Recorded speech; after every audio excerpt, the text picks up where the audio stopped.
intimidation.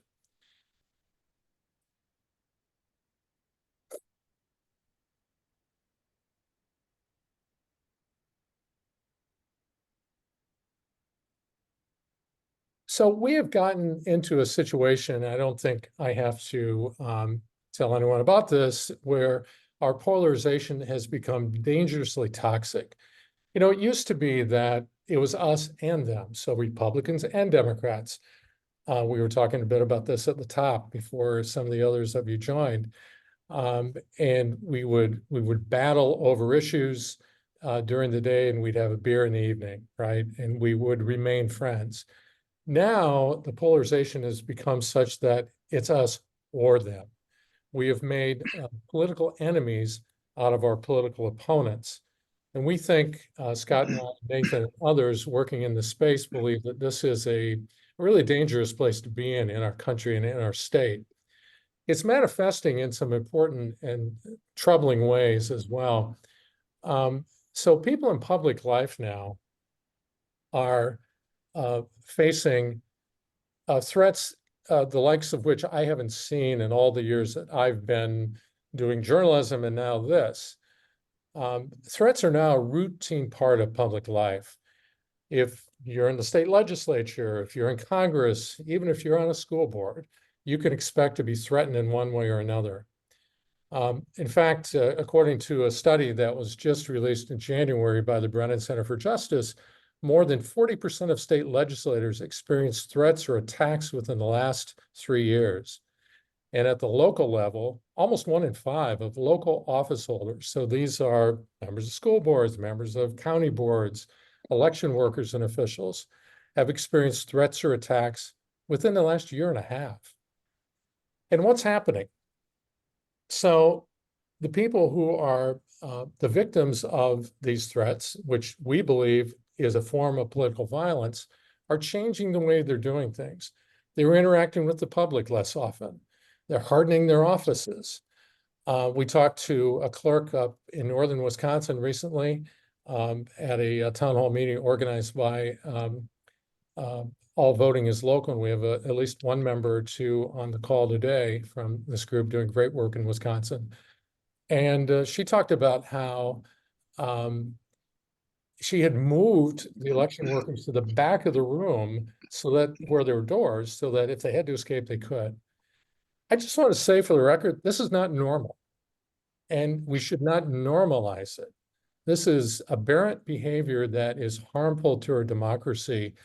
And we need to do something to try to get ahead of it, and in fact, to counter it. And that's a big part of what WisACT wants to try to do. So what is WisACT? It's a democracy resilience network supported by the Carter Center.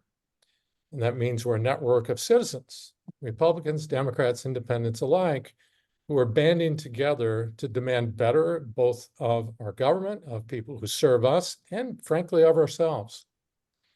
There are 6 what we call DRNs, Democracy Resilience Networks, now operating in the swing states, in addition to Wisconsin, Georgia, Florida, Arizona, North Carolina, and Michigan. This is the first time that Carter has worked in the US. In the past, Carter's work was done exclusively abroad, doing election monitoring, helping to broker peace, doing conflict resolution. In fact, Nathan worked for almost a decade in Jerusalem, working to broker deals and to resolve conflict in a really troubled area of the world. That's what Carter's really known for. But Nathan's work with the DRNs has now brought that work and that experience to the United States. And I'll note that in each state, like in Wisconsin, we're led by both a left and a right-leaning lead.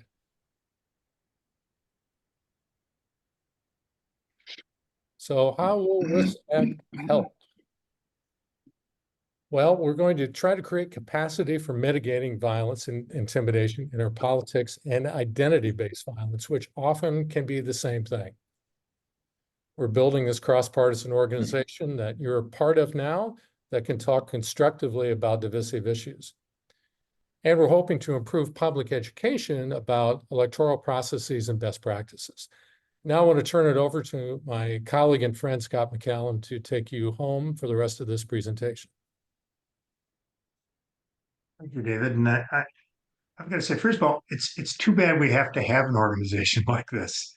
Um, I tell you, I started to see it when I was when I as governor, but never would have imagined things would go so quickly as they have now.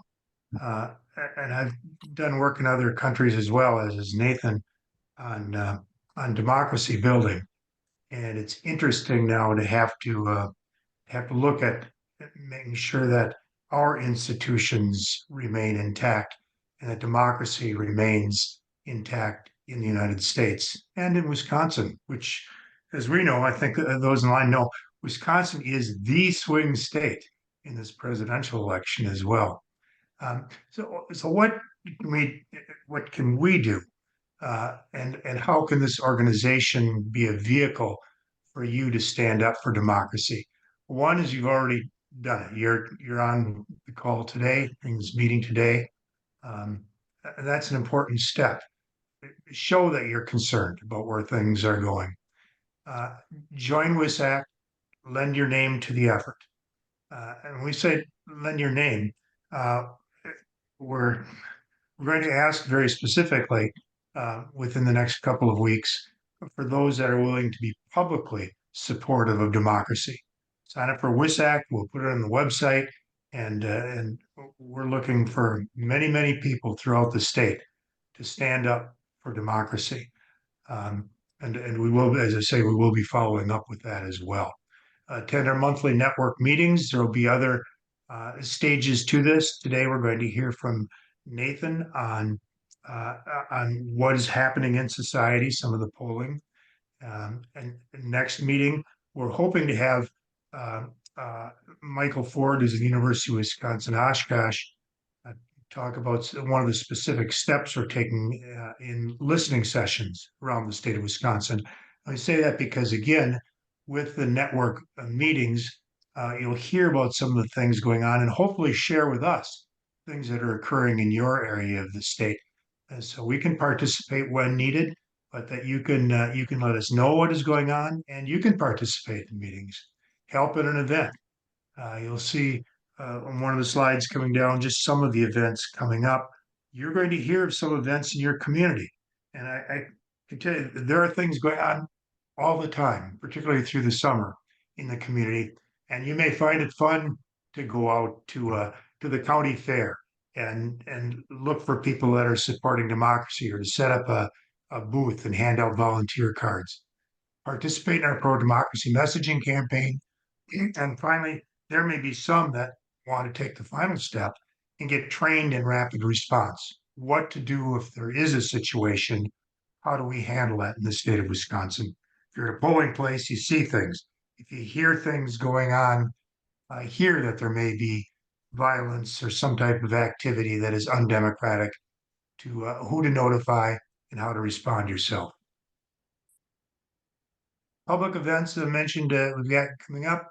We've got Juneteenth days where we will have a booth in Milwaukee. Braver Angels doing an event. These are types of things with the asterisk, and all of them have an asterisk here, where volunteers are needed, where we will have cards, we'll be able to explain what the organization is doing and be able to enlist support from other citizens throughout the state of Wisconsin to stand up for what we're trying to pursue.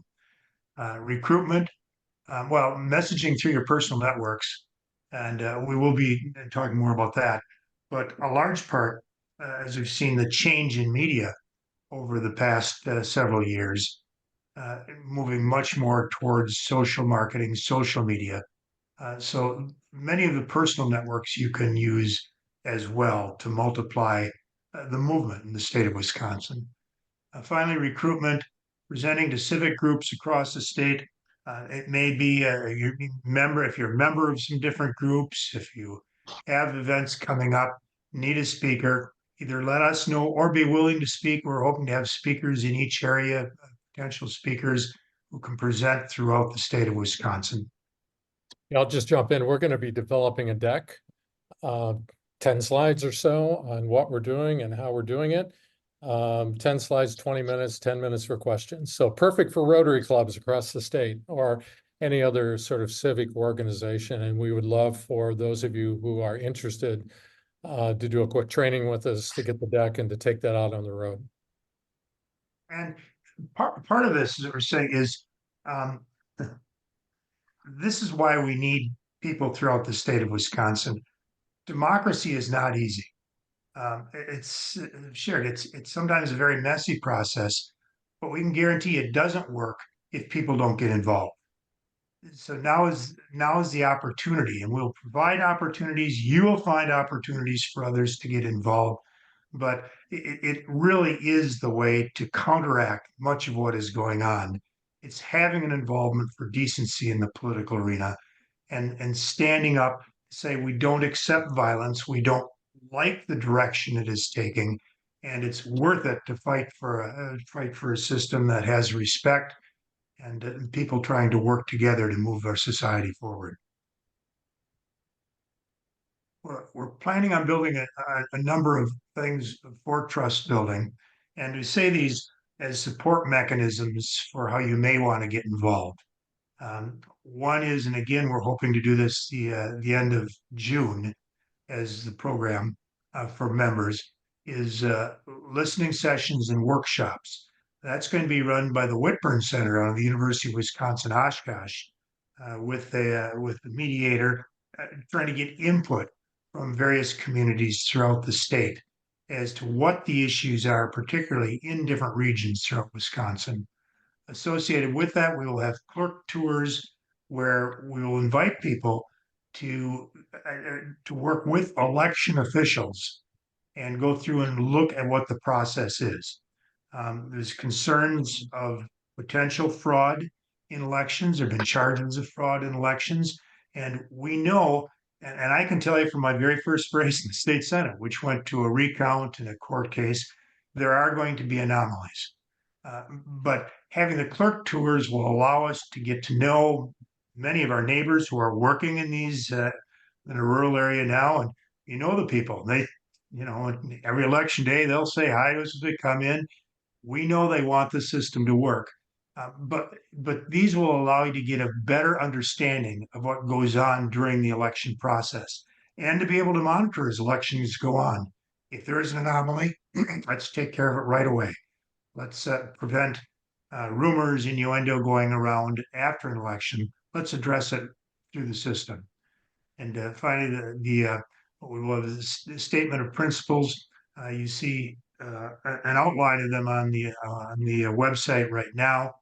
We will come out with within the next few weeks and get them out to you of very specific principles that we hope we can have other people enlist as well as ourselves of support, having honesty in politics, of standing up for democracy, of not accepting violence in the system. And finally, as we say, volunteers are needed for all of these. And you do whatever you can in the process. It may be by just going public. It may be by enlisting other people, maybe by attending events. You may want to go to the point of speaking at some of the events. It may be taking some of the training. So it's going to be up to you and many other people throughout the state of Wisconsin to take this issue on. And finally, we've been asked a number of times about fundraising and finance. We've actually had people say, "What kind of an organization are you?" We want to donate.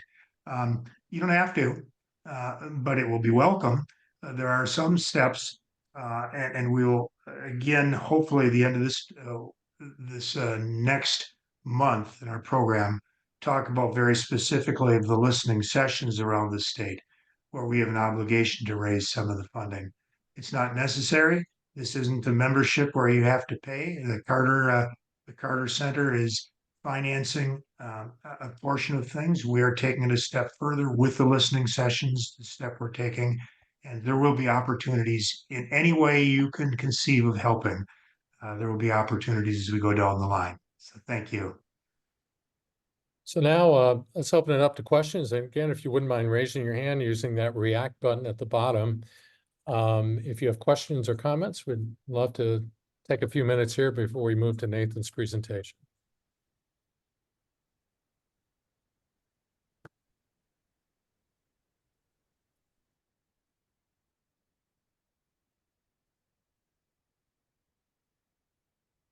And Just Masood, because you're muted now, you will be unmuted if you raise your hand. you can unmute. Masood, I think, has a great point. He suggests engaging students and youth. He's created a youth ambassador board representing middle and high school students. Happy to work with us. That's really awesome. Thank you. And we have someone who just joined us. Thank you for joining us. Erica Monroe, you have a question.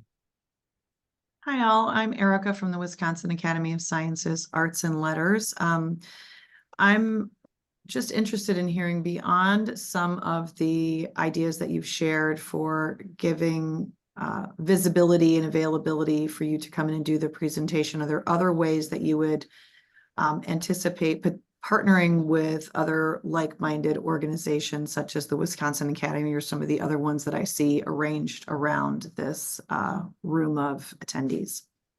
And that's a really good point. What we would hope, what we anticipate being able to do, and you can be very helpful with that, is there may be individuals wanting to sign and be public. We're also welcoming organizations, associations, corporations, labor unions. The more people that are involved, the more organizations that are involved, the stronger the voice is that the direction we're taking will not be tolerated. That there are, and we think there is a large middle.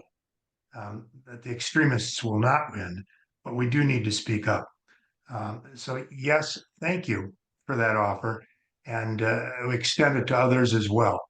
If you've got your company you want to have listed, if you want to list yourself, if you know of others, if you belong to some groups, let them know. The more we have, the more it's going to be difficult for the extremists to control the agenda.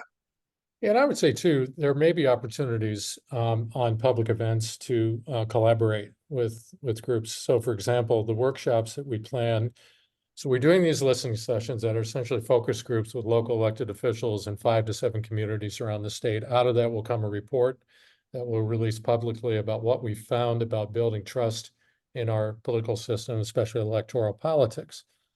The workshops then represent an opportunity to bring people together for half a day to do some training and raising awareness for people around the state so that we can then send them out as ambassadors to their communities with a little more awareness and a little more training about how to proceed in this really fraught environment. And I can imagine those workshops being something where we could collaborate with other organizations to put them on. Scott, does that make sense to you? It does, yeah. Yeah. Kristen asks in the chat, where are you in creating social media accounts? We have just gotten to that. We haven't done anything with them yet because we are hiring a coordinator. In fact, let me put this out. We are looking for a coordinator. This is a part-time job, perfect for, let's say, a grad student who's interested in political science or public policy, to work 15, 20 hours a week between now and the end of the year on things just like that. And working on our website, helping us meeting planning, data entry, and things like that. So if you know of somebody who might be a good fit for that job, we're eager to hire as soon as possible. And that person then would help us with our social media accounts. Thanks for that question. Really good point. And Carl Locke, you had a question. Yes, my name's Carl Locke, from the town of Brookfield, retired with lots of time on my hands. And I'm very interested in this group. Anything bipartisan really interests me right now. But I'm thinking to myself, how is this group going to be effective and accomplish the goals? And, because it's so difficult. And what comes to my mind, and I'm wondering if you're thinking about it, is to have the principals of this group have candidates pledge to support it, and then make sure that that information gets out there to put so that we vote for the candidates that are going to believe in the principles of democracy. Carl, that's a wonderful idea. Nathan, can I turn to you for that one and talk about the candidate principles? Sure. Carl, boy, great minds think alike. I just dropped a link in the chat to a website that hosts the candidate principles for trusted elections. This is an initiative of the Carter Center in partnership with the Gerald R. Ford Presidential Center out of Grand Rapids, Michigan. We developed these principles before the 2022 midterms and put out quite an effort to recruit wherever possible bipartisan pairs of candidates in the run-up to the midterms. We will work again around the 2024 elections to get endorsements for these principles. One legal snag that we're navigating is that there's a concern that's been raised by our lawyers that since the Carter Center is a 501c3, we can't ask candidates to sign on to this sort of thing. So we're in talks with a C4 organization to see if they could host the principles. But the bottom line is that, yeah, this is the kind of thing that we see a real need for. And we did have some notable successes in 22, getting folks to sign up, and one way or the other, we'll continue to promote these. And I would encourage you guys to just share this with friends and family. The other thing I would add is the 5 principles that we're developing. We don't have them quite ready for you to see yet, but they're very close. By the way, this was an idea that arose from a meeting, an idea of Doug Nelson's, who's a member of the Carter Center board. He's on the call today. Doug, thank you for being here, and come off mute a second and introduce yourself if you'd like.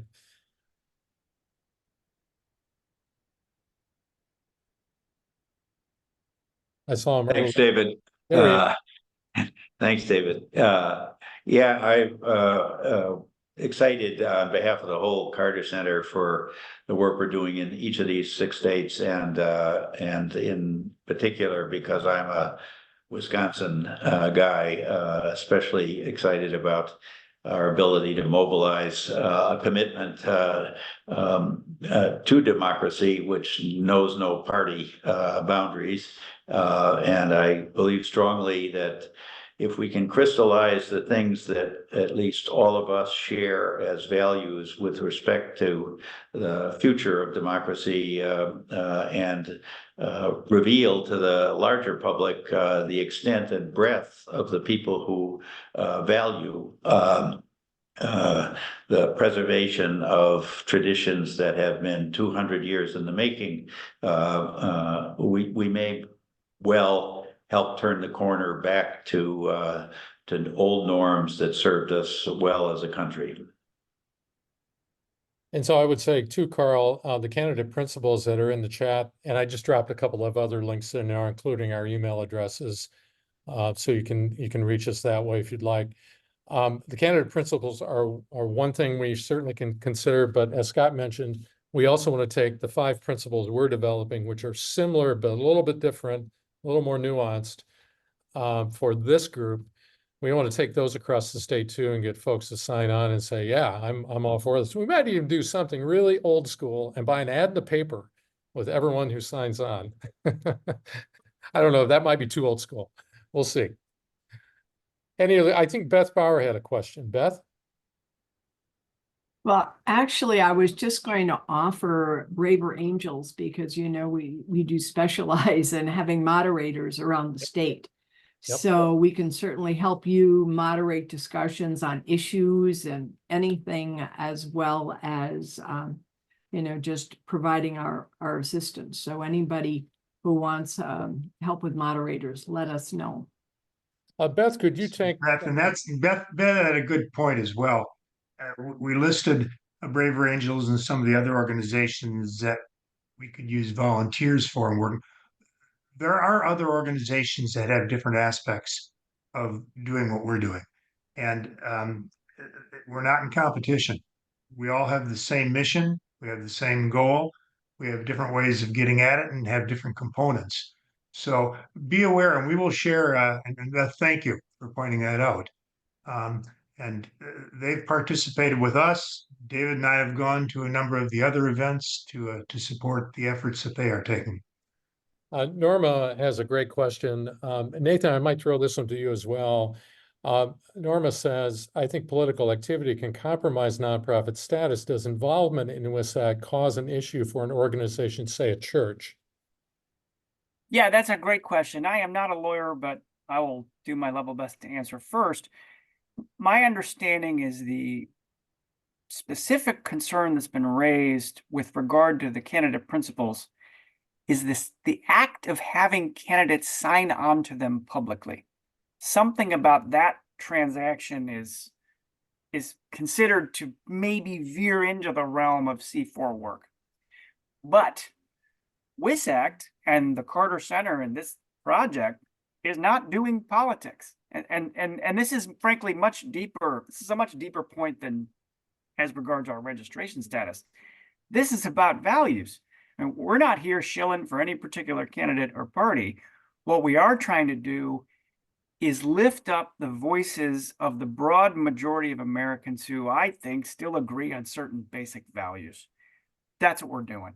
And we are trying to demonstrate that there's a constituency that expects our elites, you know, it could be candidates, could be people with a big media platform, to hold on to certain basic standards of conduct and behavior in public life and in our politics. So in that sense, no, there's no problem with churches or other C3s engaging in this work.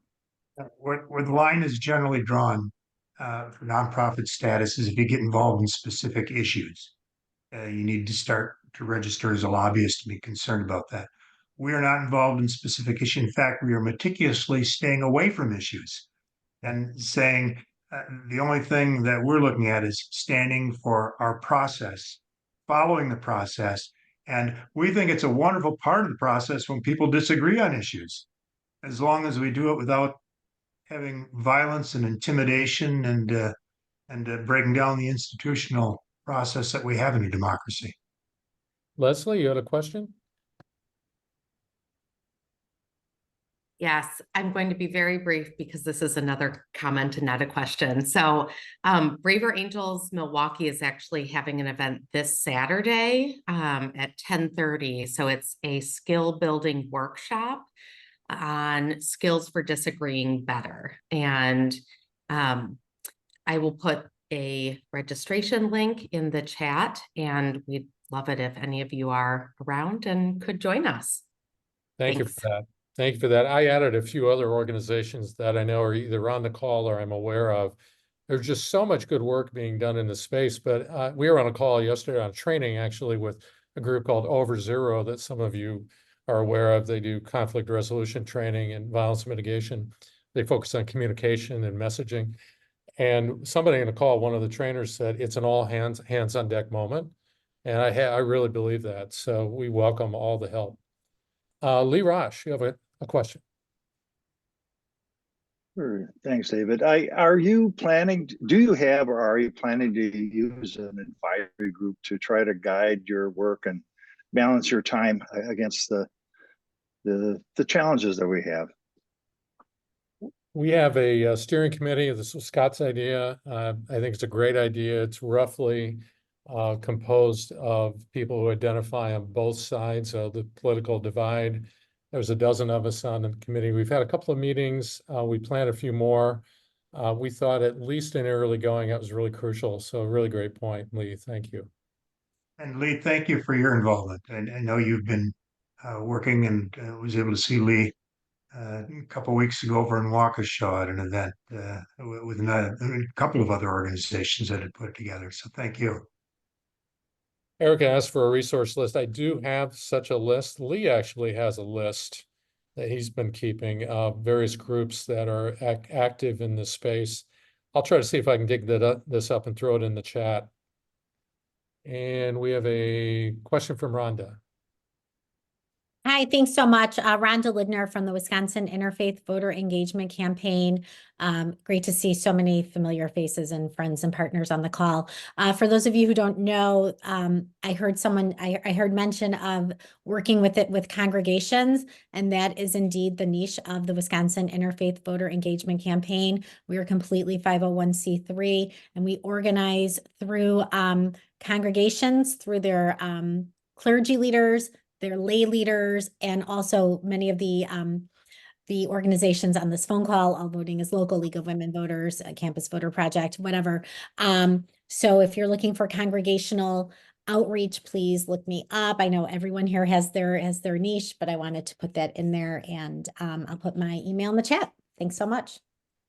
Yeah, thank you, Rhonda. And I would just point out that we believe strongly that faith leaders around the state are going to be crucial to the work we're doing. In fact, Carter, I'll drop this in the chat as well. Carter has a division, if you will, called Faith Forward, led by Tom Crick, that's working in other states. And we would love to work with you and figure out a way to, maybe organize a day of prayer, or, a prayer service or something around election and democracy work. So, any other questions before we turn to Nathan? All right, let's turn to Nathan Stock. So Nathan is our boss. He worked for almost a decade in the Middle East, working with diverse groups across the region. He worked in Afghanistan and in Jerusalem. He's an expert in conflict resolution. He's now the Associate Director of Conflict Resolution Programming at the Carter Center. And he's the sort of guy who came up with this idea that we're now doing in the 6 states. So Nathan, why don't you take it away? Thank you, David. And thanks again for all of you for being here. So what I'd like to do over the next 45 minutes or so is share highlights from recent social science research that is trying to answer this question of how we ended up in the place we're in as a country. We'll look at what is driving the polarization we're experiencing, and particularly what is driving the rise of threats, intimidation, and violence that our country has seen, particularly since 2016. This is part one of a two-parter. Let me be honest in saying this is the depressing part. If you don't want to stay depressed, you got to tune in for part two. Part two is going to get into what we can all do about this mess we're in. But part one is really designed to unpack how we got here.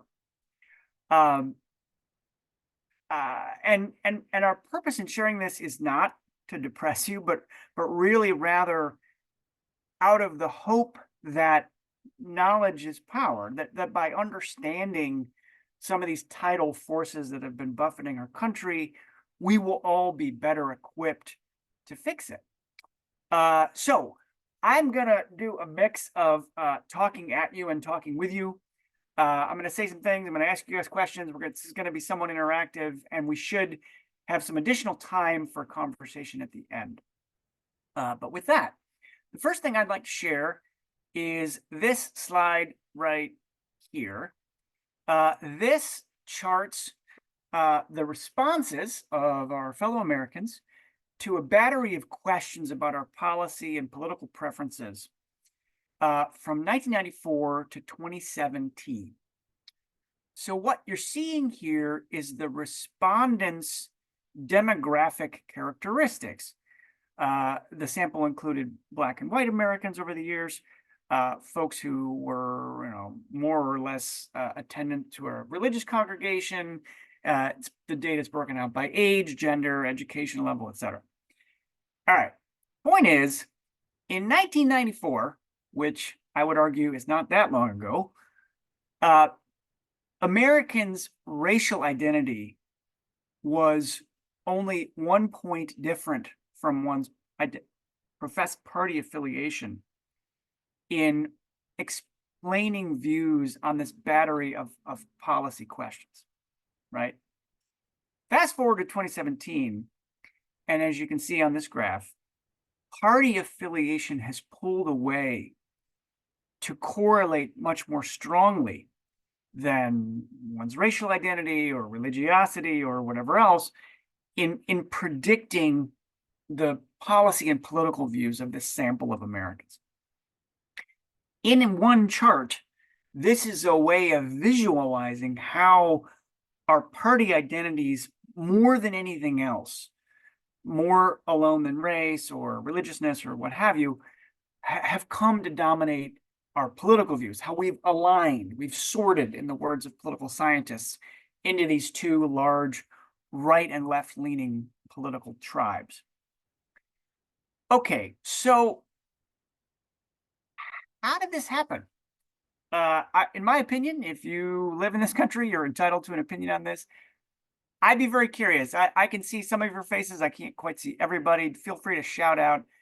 In your experience living in Wisconsin, what do you see going on that has brought us to this point? Why do you think, things are so different today from the way they were, say, in 1994?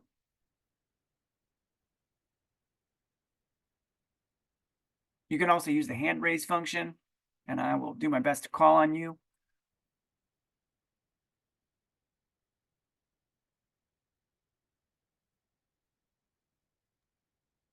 I'll say power grab.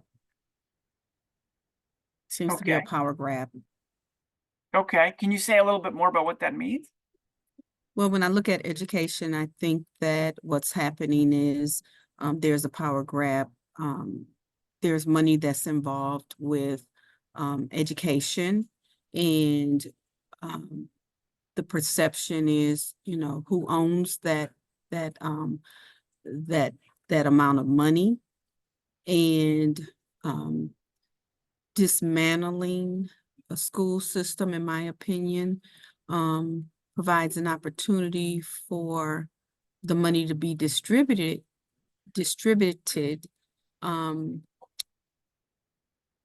But I think the perception is that one group presently owns it, and the other group is presently vying to dismantle it and move it around. And that's just one example. Yeah, well, there's a lot of money sloshing around our political system. Education itself has become a huge flashpoint. There's also been a general decline in education around civics. Yeah, thank you.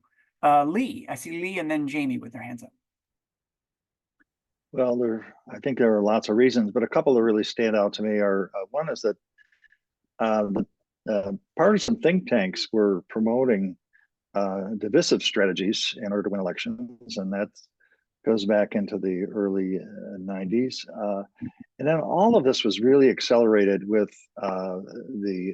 social media, and it has turned those actions into a kind of a multiplier effect, and it has really fed and fueled the speed and the amount of disinformation that gets put into the process.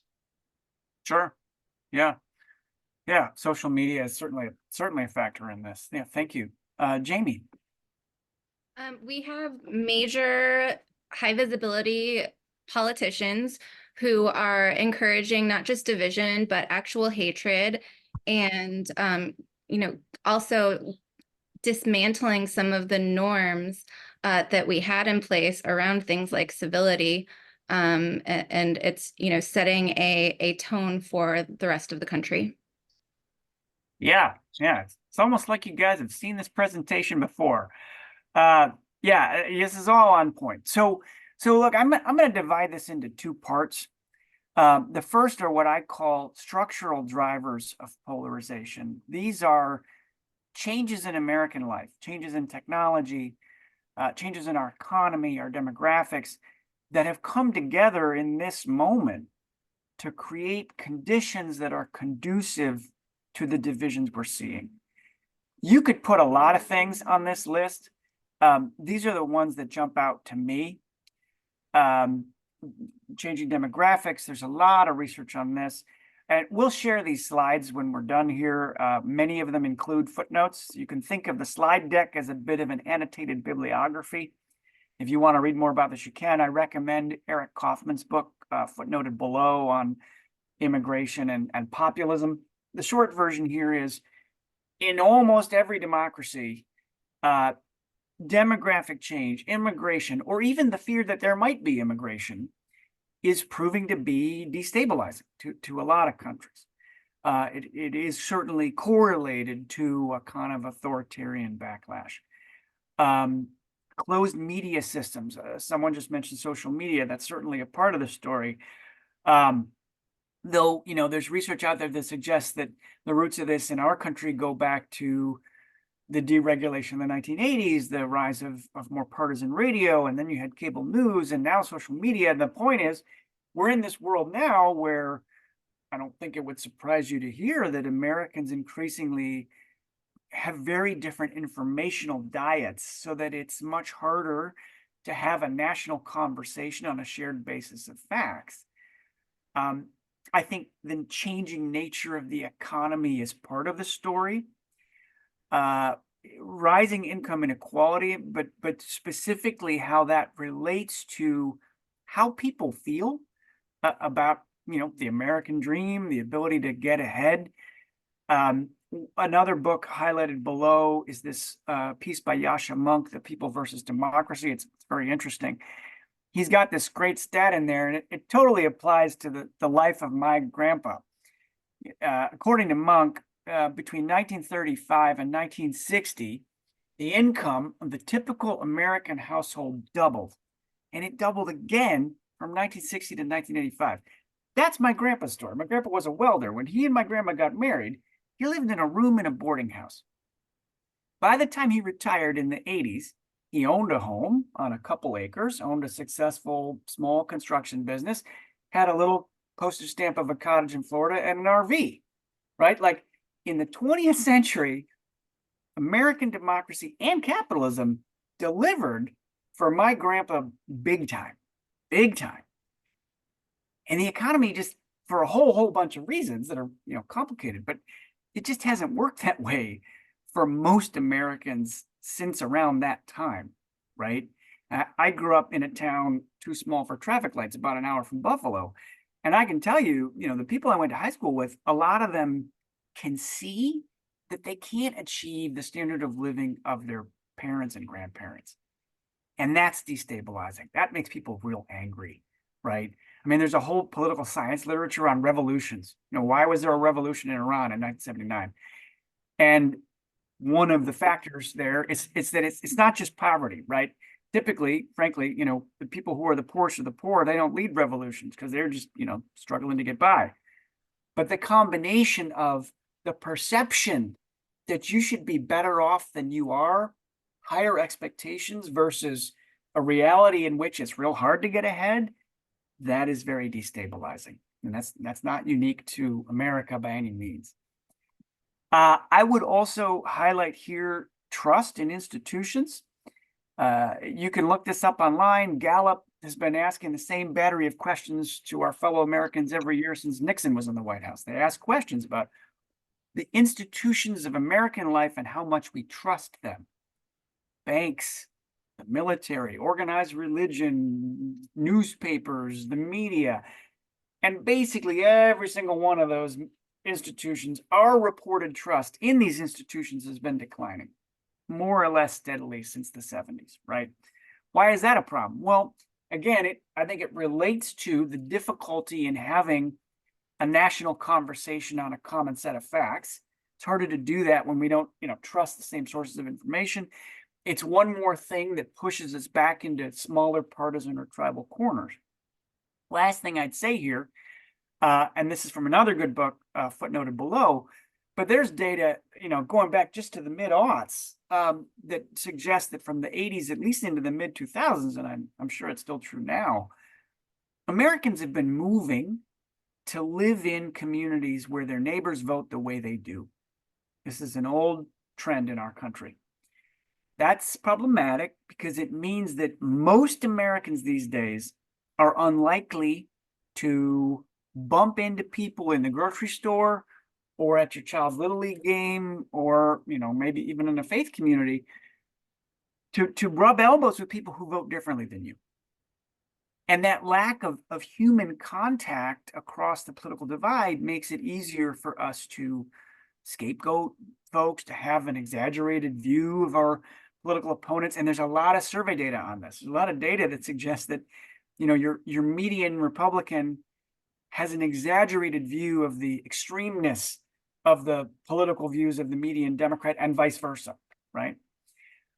So let me pause there. What do you guys think about this list? And and some of you had already added a few other things, talking about education, you know, the role of money in our politics, the role of sort of the hard edge of our partisan politics. What do you think of what I've shared here? What else am I missing?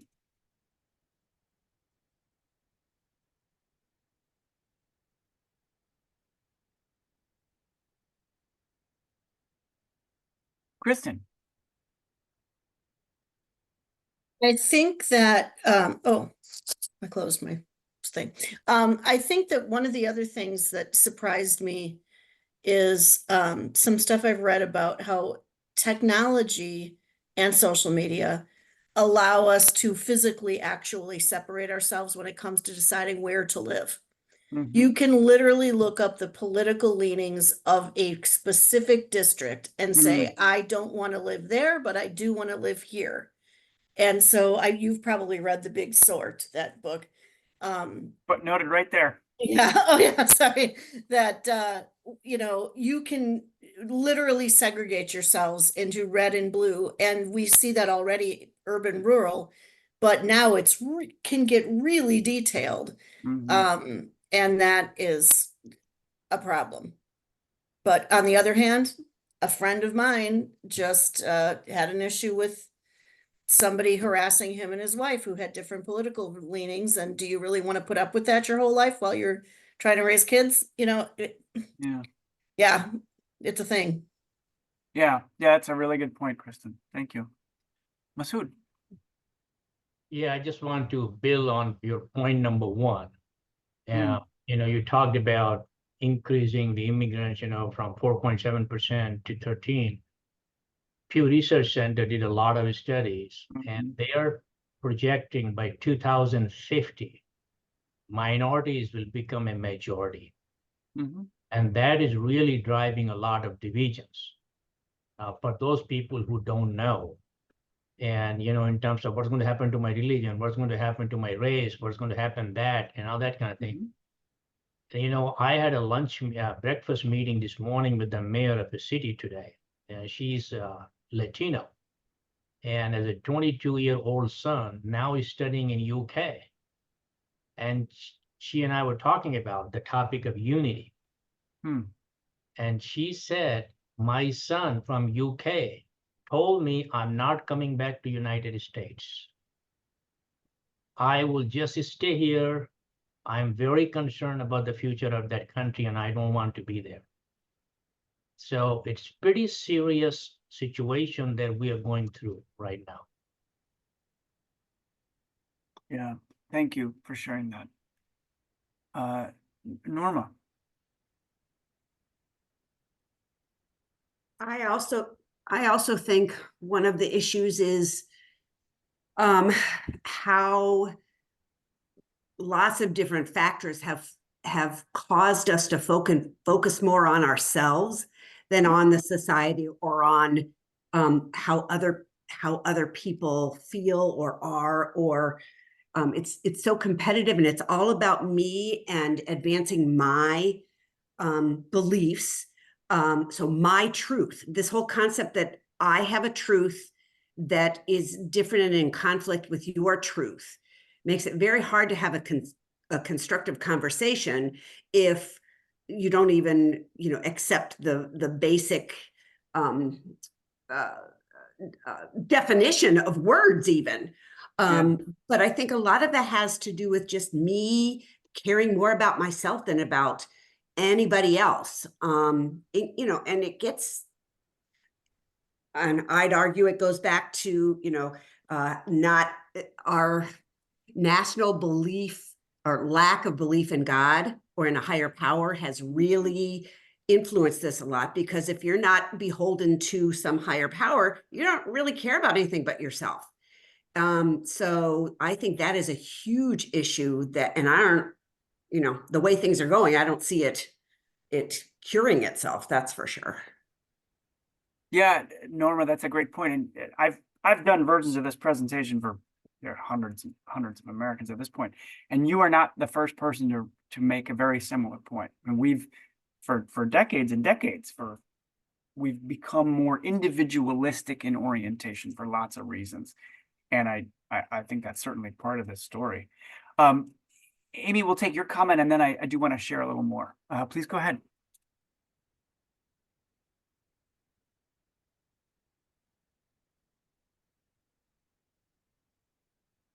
Amy, can you unmute?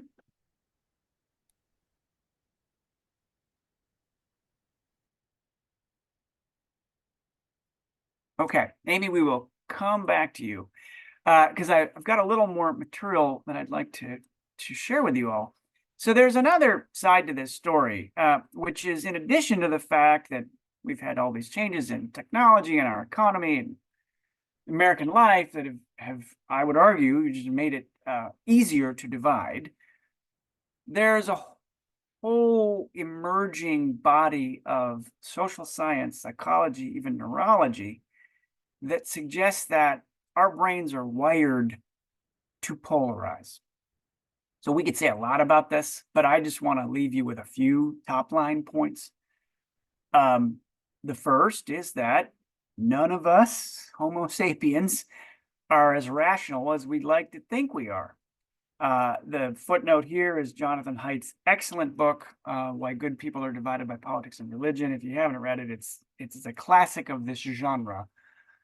But, you know, the basic point here is none of us are calculators. We make decisions based on feelings. We feel stuff. We therefore decide to do stuff. And then our rational brains make up words and rationalizations for the thing we did based on our feelings. That's how we all are. In addition, a couple points stand out that are relevant to this conversation. One is our brains are wired to prioritize belonging to our groups. And this is a quote from an anthropologist and psychologist down at Washington University. You can read the full article if you like, but to me, it really resonated. And frankly, it makes total sense to me, right? If we evolved in groups of 30 people, you know, imagine we're out hunting, we're gathering. Job number one, don't get eaten by a saber-toothed tiger, right? There's your first priority if you're a hunter-gatherer. If that is the way we evolved for apparently hundreds of thousands of years, then we would prioritize our relationship to that group of 30 people above many other things, because there is a safety imperative to it, right? The hunter-gatherer who hunts and gathers alone, a lot more likely to get eaten, right? So then this is the point that Boyer is making here, is that we will do all kinds of mental gymnastics. We will engage in motivated reasoning, all kinds of stuff to make us believe that our group, however we've defined that group, is good and that we're in good standing with that group, right? This is very deep, seemingly in our nature as communal beings. Second thing, and we could just say a lot about this, but there's this emerging field of political science that is trying to understand the intersection between neurology, the architecture of our brains, or to some extent our genetics, and our political views. What do our brains have to say about how we vote the way we do? This book is 10 years old now, but it's still really worth reading. And again, if you want to dig into this, I highly recommend it. These authors are careful not to argue that we are born with our politics. They do not say that. They do say, though, that some combination of our genetics, childhood experiences, life experience, they create what they call preset response tendencies. That what they're saying here is at some subconscious level, we all respond to stimuli in our environments in certain ways. And not everyone responds to the same stimuli in the same way. So in this book, they argue that folks who lean more conservative are more sensitive to threat. They respond more strongly to potential threats in their environment. Folks who skew more liberal seem to respond more strongly or be more animated by variety and newness of experience. And they do things, you know, looking at identical twins separated at birth, right? And, you know, lo and behold, they find out that you can have, you know, one kid raised in a conservative house, one kid raised in a more liberal house. And by the time they're adults, both kids have the same politics, or the same leaning, at least, whether, you know, both liberal or both conservative. So this is one piece of the story. So the second piece I would share here, this is much more recent. There's two footnotes down here. One is from a journal article, and then the second is a New York Times piece that mined part of this research. So these scholars, you know, take the same basic concept and take it a frightening step forward. So they argue that our neurons are polarized. How's that for depressing?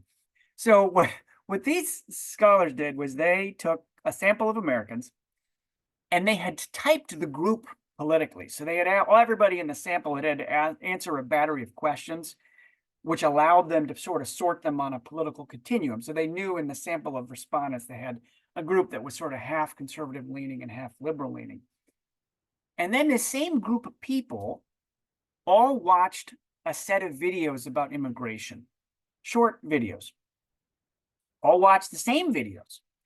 And everybody who watched a video had their brains scanned in an MRI while they watched the footage. And guess what, guys? The right-leaning folks and the left-leaning folks in the sample had different parts of their brains light up when they watched the same videos about immigration. So you can see the quote on the slide here. You know, findings suggest that biased processing in the brain drives divergent interpretations of political information. So, you know, I guess the point I want to make is just that this is real deep, right? And the more I've dug into this literature, the more I look back on experiences in my life and they make more sense. I'll give you an example. You know, in the mid-aughts, I lived in Afghanistan, in the Afghan capital for a couple of years. Before my time with the Carter Center, I was working on a US government-funded project trying to help rebuild the country. And in those days, in Kabul, there were a handful of bars where, you know, mostly foreigners could go. You could get like a Heineken and the worst taco you've ever eaten, like really, really bad tacos. But, you know, it's Kabul, it's 2007, options are limited, so that's where I went. One night, I'm leaving the bar, and to get out of the bar, there were two gates, right? Because this is, you know, it's Afghanistan, there's an insurgency, it could be a Taliban target. And you go out the first gate, but before you get to the street, the second gate, there was a weapons locker. Because a lot of the guys who frequented the bar were private security contractors. They came armed, and you had to check your sidearm before you went in and had your beer, right? Because, you know, beer, guns, not a good combination, right? So I'm coming out of the bar. I'm in that sort of space by the weapons locker, and there's this other dude there who's obviously a fellow American. He's retrieving his sidearm. And he looks at me, and I don't have a weapon. And he says, so you're not armed? And I said, no, you know, I work for this NGO, and the security situation in Kabul right now it's not too bad. You know, we don't generally have armed security in the city. And this guy looked at me like I had six heads. And he said to me, he said, if you walk out that door without a gun, you're taking your life in your hands. He was trying to do me a favor. He was concerned about my well-being. And in that moment, I just couldn't shake the feeling that, you know, this guy and me, we have the same data. We both lived in a war zone. Let's not kid ourselves. It's not like there's no risk, right? We lived in Kabul. We're Americans. We're potential targets of the Taliban. But we interpreted that data differently. We just did. We just felt differently about it, right? And to be clear, I'm not saying this dude was wrong and I was right. We just felt differently, right? So I'm sharing this because, you know, the next time you're at a family dinner, maybe it's Thanksgiving, and you've got an aunt or an uncle or a cousin, and you know you always get into it over politics, keep this stuff in mind. This may run much deeper than, you know, which cable news outlets we watch. Okay, so let me, in the interest of time, actually, I'm gonna move on. I'm gonna kind of wrap this up, and then we'll have a little more time for discussion. So where does this leave all of us? So this is another quote from another really good book. If you want to learn more about this subject, we're in this place where politics has become our identity. For those who are partisan, and mind you, there's a lot of people in the middle who don't follow politics that much, don't have strong political identities one way or the other. But for partisans, whether on the right or the left, it's bigger than just your party affiliation. Our political leanings are kind of a mega identity or a mega tribe, right? There's data now on how people who lean right or left have different preferences for the kind of pets we own, the kind of cars we drive, the places we want to live, right? It's gotten pretty all-encompassing. However, everything I've just shared does not automatically explain the stats that David shared a moment ago. The striking increase in threats to public officials in particular, and to some extent a smaller but still significant increase in political and identity-based violence, right? Many democracies are polarized. Poland, very, very polarized, not seeing the rise in threats and violence that we're seeing, which begs the question, what is special about America? And this is where, again, in terms of the research, we're really kind of on the edge here of just trying to figure this out, right? There aren't clear answers to this. There aren't easy answers to any of this. But what I'd like to share this afternoon is sort of the highlights that have struck out to me from the research that exists, and of course, from now my years of work on this issue. The first is this combination of the perception that my group is righteous and the other group is threatening.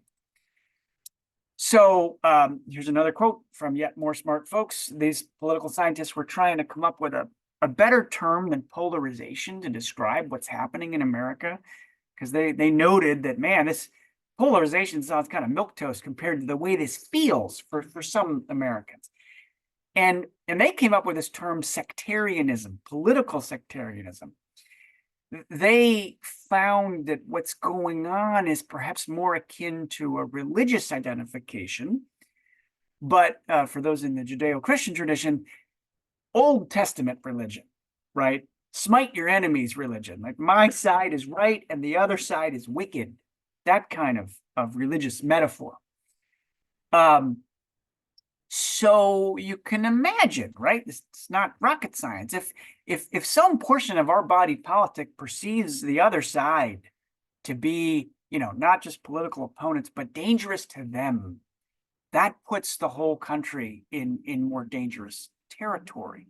And for some folks, for some minority of folks, is going to be perceived as the justification for identity-based violence. Okay, on top of that, there's a related question, and this goes back to the point I made a moment ago about demographic change and the point that one of our colleagues on the call just made. This has particular relevance for some conservative-leaning Americans. So I'm sure, remember after 2016, President Trump wins, and there's a lot of ink spilled, a lot of ink about how did this happen, first of all, and in particular, the famous switcher voters, these folks who, may have voted for Obama twice, and they did not vote for Hillary Clinton, they voted for Donald Trump. Why was that? Was it decline in manufacturing jobs? Was it economic issues? Were these folks all racists? Which I don't think is true. But where I think the bulk of the research came down was around this sense of status threat. That for some Americans, not all, but for some, there is this sense, going to the point that was made just a second ago on the call, that the way America's changing, the way it looks different, the way that, white Americans are a smaller portion of the electorate than they once were, and not just that, but cultural change, changes in values. Folks have blue hair now, and they didn't used to, right? That for some Americans, particularly those who are a little more conservative, more likely to be white, this feels threatening. And I just want to say here, I think this is true. I think the analysis is true. I think it's also totally normal. It's totally normal. If you're a dominant group in any political context and you think you're losing that dominance, you lost it, or you might lose it, that's threatening. I mean, that's just been true throughout human history, right? There's a whole literature, there's other, books I've looked at, which I didn't bring up here, but there's a whole literature in terms of international armed conflicts and drivers of civil wars that also makes this point, that when a dominant group thinks it's losing its dominance, you're much more likely to see widespread internal violence, right? Classic example of this is Iraq. In 2003, the US invaded and we unseated a minority government. Saddam Hussein was a Sunni Arab. Sunni Arabs in Iraq were a minority, that they had run the country for, arguably for centuries. And we kicked them out of power, and they were replaced by a government that was arguably more representative of most Iraqis, a Shiite Muslim-led government. For some Iraqis, some of those Sunni Muslims who lost power, they were real pissed about that. They believed that they were entitled to run Iraq, and they turned around and launched an insurgency against U.S. forces, but also against the new Shiite-led Iraqi government, right? So I think this is a part of what's going on in America. I also think it's totally normal that a dominant group that loses power or thinks it might lose power finds that unsettling, and that it is unsettling to politics as a whole. Okay. I also want to come back to a point that was raised a moment ago about the things our elites are saying, kind of the rhetoric that we've heard normalized in ways that we haven't heard in this country in a long time in the last few years. Here again, a lot of research around drivers of civil war, drivers of armed conflict abroad, makes it very clear. Elites set a tone. They can set or they can demolish guardrails, right? And when you have folks with a big platform, with a big megaphone, who are demonizing folks, who are saying, these people over here, they're coming to get you. That is the kind of thing that justifies violence, right? Scott, can say a lot about this, but the classic case of this is Slobodan Milosevic in Yugoslavia, right? This guy was a Communist Party hack, in a system that de-emphasized ethno-nationalism, but he deliberately rose to political power on the basis of stoking the nationalist grievances of ethnic Serbs and Orthodox Yugoslavians. And he did that in a way that signaled to everybody else in the country, well, these groups, especially these Bosniak Muslims, they're threatening. They're coming to get us. And therefore violence against them is justified. And certainly aspects of that rhetoric are part of what we've seen in our country in ways that we just hadn't seen, certainly in the post-war period, or at least since Jim Crow in the early 60s.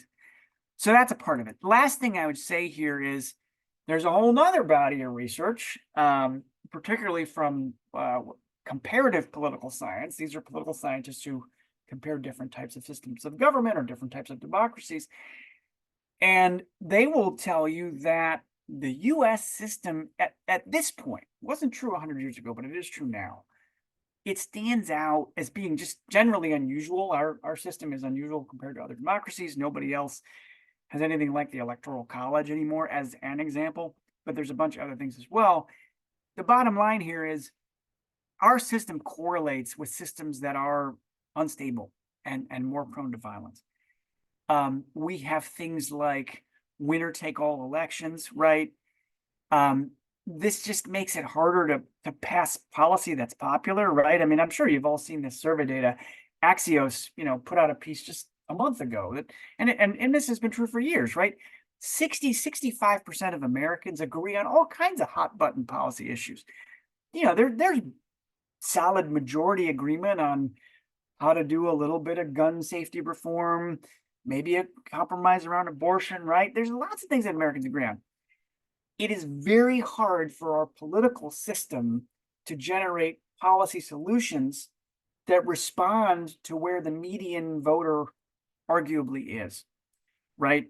You know, someone mentioned the role of think tanks and sort of the partisan process of how, you know, we select candidates and get to elections, and you know, the combination of the primaries, which tend to allow more extreme candidates on both sides to rise to the top. You end up in the situation where, you know, in the small portion of House of Representatives districts that are still competitive, because most of them are gerrymandered to all get out, so you know, just one side or the other is going to walk into the seat, right? The small portion that are still competitive, you know, one guy can win by 1% of the vote, right? Loses, you know, 49% of the voters in that district, and probably has a more extreme set of policy positions on, you know, pick an issue than most of the voters in the district, right? But because it's, you know, only one person holds that seat, it's not a proportional system or a, you know, a party list system. It's just a lot harder for the political system to flex in different ways, to allow, you know, a wider variety of views into the political process. Then we've got, you know, what political scientists would call minoritarian institutions. We're unusual in the lack of a cloture vote rule, like in the Senate. Essentially, now you need 60 votes to pass anything, which is not what the founding fathers had in mind. Most other democracies had systems like that, and they reformed them. We haven't done that, right? So again, you know, Americans, you throw a rock in the air, Americans agree. Money in politics is bad. Very hard for us to do anything about it because of these quirks of our system. And the research suggests that this is part of what has made our politics so vitriolic, or is undermining faith in democracy in general. And that's a long-standing trend, right? The rise of cynicism, the sense that, you know, the policymaking process can't produce what Americans want. That's an old story that long predates 2016. It's just gotten worse over time, right? But all of this is part of this, you know, gradual erosion of democratic norms, of faith in the system. And when people lose faith in the democracy as the system through which we're supposed to resolve our disputes, then you're going to have some folks who decide that you got to go outside the system in ways that can be really ugly. Okay, so I'm going to wrap this up. First thing I want to emphasize here is, you know, depending on where you sit in the social order or the political system, change can be hard. That doesn't justify what people are doing, especially if they're working in ways that is harmful to our democracy, but it's also not surprising. I also want to underscore that this polarization thing we're in, this is really big. It is complicated. It is bigger than any one of these individual factors that we just talked about. It's not just social media. It's not just gerrymandering. You know, it's not just, you know, partisan cable news. It's all of the above. And I don't want you to be depressed by that. And again, you got to tune in for part two. Part two will be much more uplifting than part one. But what I do hope you'll take away from this is that we just need to have some grace for our fellow Americans as we all try to navigate this and figure this out as a country. And finally, and this is exactly why, you know, or one of the reasons we've brought all of you together. This tells me that we have to change incentives, right? Part of this is, yeah, we want to do dialogue. We want to, as much as possible, convince our fellow Americans that people on the other side of the political aisle are not threatening. But beyond that, we have to communicate up and out. We have to show folks in Wisconsin or Arizona or Rhode Island, wherever, that most Americans don't want to see the kind of divisive rhetoric that is eating our politics alive, right? Most Americans don't want to see threats to people on school boards or HOA boards, right? And this is true, right? Consistent survey data. I'm sure you've seen this, right? There's a lot of surveys about, you know, what percentage of Americans might think violence is justified under what circumstances. The consistent finding across surveys over the last, 5 years is 85%. A solid 85% of Americans on both sides of the political aisle, don't want to see us go down this scary dark hole. So the task before us is to organize what has become the kind of silent majority of Americans that want a better discourse, a better standard of behavior. And, in the weeks and months to come, we're hoping that you can help us with that you can help us join what in part will be a messaging effort designed to reduce fear of our fellow Americans, but also to show that there is this bipartisan constituency for better behavior. So let me stop there. We've got a little bit of time. We could just take a few more minutes if folks have other reflections or questions or comments. And I wasn't necessarily following stuff in the chat. So David or Scott, if there's anything from the chat you want to lift up, happy to hear that as well. Erica. Hi there. I'm interested in hearing you talk about some of the research that I've read that if people come into contact with those that are different than them, that can lead to less polarized opinions. That's something we really concentrate on at the Wisconsin Academy. So our focus is connecting people across difference to have meaningful experiences and exploration through the sciences, arts, and letters that help them understand themselves, one another, and the world we share. And it's our